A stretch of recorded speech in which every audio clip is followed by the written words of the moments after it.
पैठण तालुक्यातील नांदर येथील Shivaji sugar agro कारखान्यात करारानुसार ट्रॅक्टर कामाला न आणल्यामुळे 2 मजुरांना कपडे काढून मारहाण केल्याची घटना घडल्यामुळे कारखान्याच्या 7 जणांविरुद्ध पाचोड पोलीस ठाण्यात अॅट्रॉसिटीसह विविध कलमांअंतर्गत गुन्हा दाखल करण्यात आला आहे।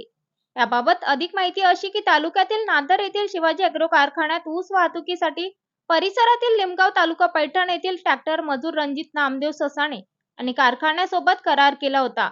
परंतु काही कारणामुळे ट्रॅक्टर कारखान्यात न लावल्याने कारखान्याचे चेअरमन रवींद्र काळे यांच्या सांगण्यावरून कारखान्याचे मुख्य शेतकी अधिकारी मच्छिंद्र जाधव, अप्पासाहेब गंगाधर साळुंके व इतर 5 कारखान्याच्या कर्मचाऱ्यांनी रणजित ससाणे या मजुराला 23 नोव्हेंबर रोजी शनिवारी सकाळी 11 वाजता पाचोड येथून पकडून बळजबरीने नांदर परिसरात शिवाजी ॲग्रो कारखान्याच्या परिसरात आणले। त्यानंतर या मजुराच्या अंगावरील सर्व कपडे उतरून कारखान्याच्या कर्मचाऱ्यांनी गोल रिंगण करून पैसे वसूल करण्यासाठी जातीवाचक शिवीगाळ करून 7 ते 8 कर्मचाऱ्यांनी काठीने मारहाण केली व कारखान्याच्या कॅबिनमध्ये डांबून ठेवले।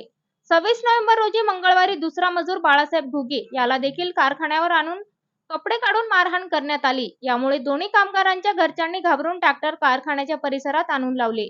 यानंतर मजुरांना सोडण्यात आले। यावेळी दोन्ही मजुरांजवळ असलेले रोख 33,000 रुपये मारहाण करणाऱ्या कारखान्याच्या कर्मचाऱ्यांनी काढून घेतले। मात्र यावेळी या दोन्ही कामगारांना नग्न करून मारहाण केल्याचा व्हिडिओ काढण्यात आला होता।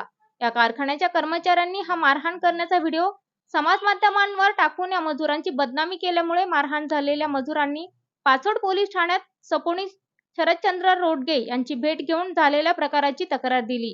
यामुळे पाचोड पोलिसांनी शेतकी अधिकाऱ्यांसह 7 कामगारांविरुद्ध अॅट्रॉसिटी ॲक्टनुसार इतर विविध कलमांअंतर्गत गुन्हा दाखल केला आहे। या प्रकरणी पुढील तपास उपविभागीय पोलीस अधिकारी डॉ. सिद्धेश्वर भोरे, सपोनी शरदचंद्र रोडगे हे करत आहेत।